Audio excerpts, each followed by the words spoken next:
કે રાજુભાઈ આવું પગલું કેમ ભરવું પડ્યું? કારણ કે એમના ઉપર કુલ 3 કેસો છે. 2022ની વિધાનસભાની ચૂંટણીમાં એફિડેવિટ કર્યું, એમાં એમણે 3 કેસોનો ઉલ્લેખ કર્યો છે. એક કેસ 326 એટલે કે ટાંટિયા તોડી નાખવાનો કેસ, હાથ પગ ભાંગી નાખવાનો કેસ. 2 કેસ બીજા જાનથી મારી નાખવાની કોશિશ કરવાના કેસ. જે ટાંટિયા તોડવાનો કેસ છે એ કેસમાં એમને 2022ની ચૂંટણી પછી 5 વર્ષની સજા પડી ચૂકી છે. અને જે સજા એ વખતે પડી ત્યારે પાર્ટીમાં અમારે બધાય ચર્ચા થઈ હતી, ત્યારે ખૂબ ડરતા હતા કે હવે શું થશે. ત્યારે અમે બધાએ કીધું કે કોઈ ચિંતા કરવાની જરૂર નથી, આ બધું કોર્ટમાં આપણે સારી રીતે બધા આગળ વધીશું અને કોઈ તકલીફ નહીં પડે.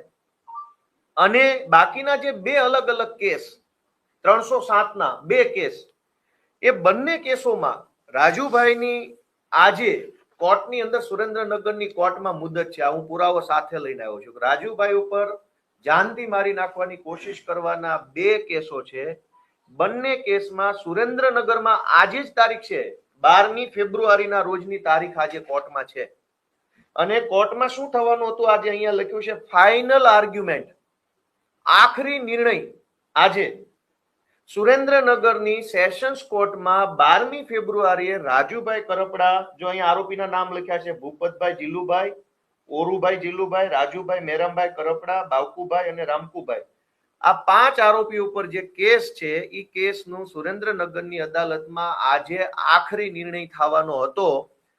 એટલે ભાજપ તરફથી એમના ઉપર પૂરું દબાણ કરવામાં આવ્યું કે જો 12 તારીખે પ્રેસ કોન્ફરન્સ કરીને આમ આદમી પાર્ટી ઉપર સ્ક્રિપ્ટ પ્રમાણેના આરોપ નહીં લગાવવામાં આવે તો કોર્ટમાં કંઈ પણ થઈ શકે છે. અને બંને કેસોમાં એક જ તારીખ. પણ કહેવું જરૂરી છે કે અમે એ જાણીએ છીએ કે રાજુભાઈને 31 તારીખે જેલની અંદર કયા આઈપીએસ અધિકારી કેટલા કલાક મળ્યા અને શું ચર્ચા કરી એની પાક્કી વિગત છે જ મારી પાસે. અને રાજુભાઈ ગાંધીનગરમાં ગૃહમંત્રીને કયા રોડ ઉપર કયા બંગલામાં કેટલા વાગ્યે મળ્યા એ પણ વિગત છે. એટલે રાજુભાઈએ કોઈ મહાનતા બતાવવાની જરૂર નથી. મહાનતા તો ગુજરાતના ખેડૂતોની છે કે રાજુભાઈ જેવા માણસને આટલી બધી એને પ્રસિદ્ધિ આપી.